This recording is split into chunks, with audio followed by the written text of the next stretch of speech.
Trump's tirade, wild new details tonight, seeming to back up part of Cassidy Hutchinson's testimony to the January 6th committee. Two Secret Service staffers now saying that for more than a year, stories have been circulating inside the agency about Trump's behavior before and on January 6th, including how an angry Donald Trump demanded to go to the Capitol with his supporters after his speech near the White House. And when the Secret Service said no, and Trump didn't get his way, he's said to have berated his security detail, saying, according to these sources, something similar to, "I'm the effing president of the United States. You can't tell me what to do," which aligns with what Hutchinson said under oath that she was told. The president said something to the effect of, "I'm the effing president, take me up to the Capitol now." To which Bobby responded, "Sir, we have to go back to the West Wing." The president reached up towards the front of the vehicle to grab at the steering wheel. Mr. Engel grabbed his arm, said, "Sir, you need to take your hand off the steering wheel. We're going back to the West Wing. We're not going to the Capitol."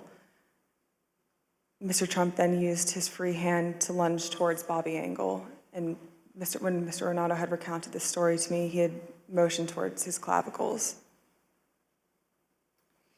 And was Mr. Engel in the room as Mr. Ornato told you this story? He was. Did Mr. Engel correct or disagree with any part of the story from Mr. Ornato? Mr. Engel did not correct or disagree with any part of the story.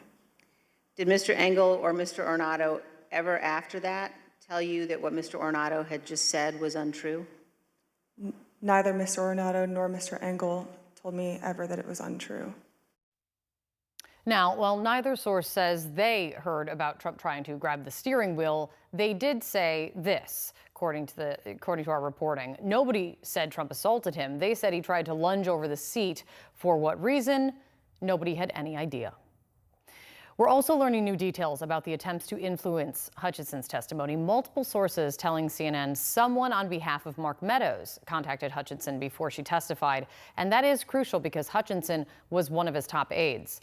And we now know that both of the examples of potential witness intimidation presented during the hearing, both were directed at Hutchinson. And what was the message? Listen. This is a call received by one of our witnesses. Quote, "A person let me know you have your deposition tomorrow. He wants me to let you know he's thinking about you. He knows you're loyal and you're going to do the right thing when you go in for your deposition." Hutchinson did do the right thing. She testified under oath, which everyone agrees takes courage. You can't say the same, though, for Donald Trump or his allies who've now launched a smear campaign against her. Manu Raju is out front live for us on Capitol Hill this evening. Manu, first, what else can you tell us about this call to Hutchinson that was allegedly done at the behest of her former boss, Mark Meadows? Yeah, we are learning that those two episodes that Liz Cheney described in vivid detail in the hearing about outreach to Hutchinson that suggests potential witness intimidation, both of those did go to Cassidy Hutchinson. They did not reveal the identity of the witness who received that. And we are also learning that this came from an intermediary of Mark Meadows, then White House Chief of Staff. Now, in one of those messages that Cheney read aloud, she said that he knows you're loyal and you're going to do the right thing when you go in for your deposition. Now, what our colleagues here at CNN are told is that the person that they're referring to there was Meadows. Meadows expected her to do, quote, the right thing. Now, Meadows' camp responded to this reporting saying that there was never an attempt to intimidate Hutchinson. They said, according to a spokesperson, Ben Williams said, no one from Meadows' camp, himself or otherwise, ever sought to intimidate or shape her conversations with the committee. But we do know, Kate, that this committee is still investigating this issue. They asked every witness who comes before them whether or not they have received any efforts to intimidate or tamper with their testimony in any way. And we do also know that the committee is thinking about whether to refer any of these to the Justice Department for potential prosecution. So this still is a major issue they plan to investigate in the weeks ahead. Yeah, it's still an open-ended question of what's going to happen with this. And also, Manu, based on this new reporting about the Secret Service, What does this all mean for Trump aide Tony Ornato, who apparently is willing to testify and is also disputing this testimony from Hutchinson?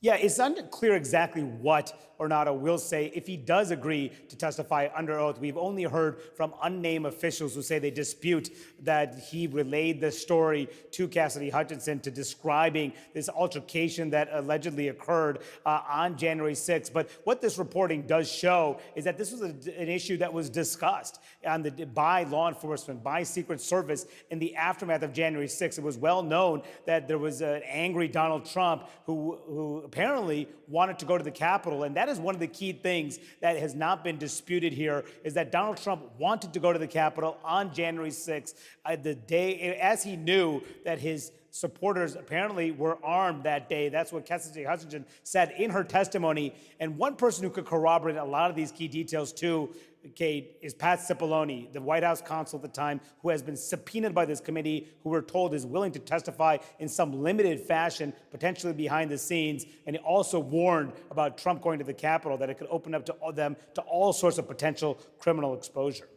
All right, Manu, thank you so much for that. Out front with me now is Ellie Honig, former Assistant U.S. Attorney for the Southern District of New York, and Jonathan Wackrow, former Secret Service agent, and David K. Johnston, a Pulitzer Prize-winning investigative journalist who's covered Donald Trump for more than 30 years. Ellie, so you have these two different Secret Service sources telling a very similar account to what Cassidy Hutchinson testified to about the SUV ride. How does this add to the picture?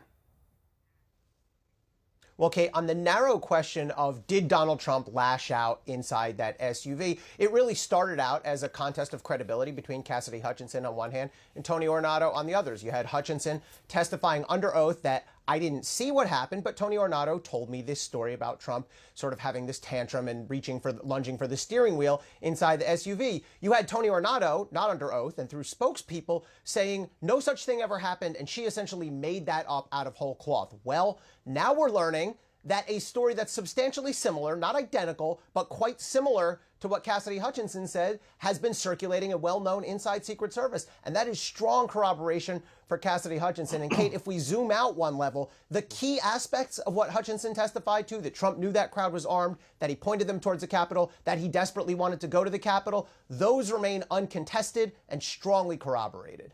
And Jonathan, as someone who knows all about the culture of the Secret Service yourself, if something like this did happen, I mean, how quickly would word travel within the agency? So listen, there's a saying inside of the Secret Service that there are no secrets within the Secret Service. And, to that point, something as, explosive as this would fly through the Secret Service circles pretty quickly. But I mean, I think we have to just take a quick step back and go, does this surprise anybody? I mean, we all know that the president had the intent on January 6th to go to the U.S. Capitol. And once he was told, did anyone really expect that he wouldn't be angry? I mean, so I think that this is just confirming what everyone believes, is that, he was very angry on that day that he did not go up and join his supporters. But the point we have to look at is, why did he not go? Why did the Secret Service say no?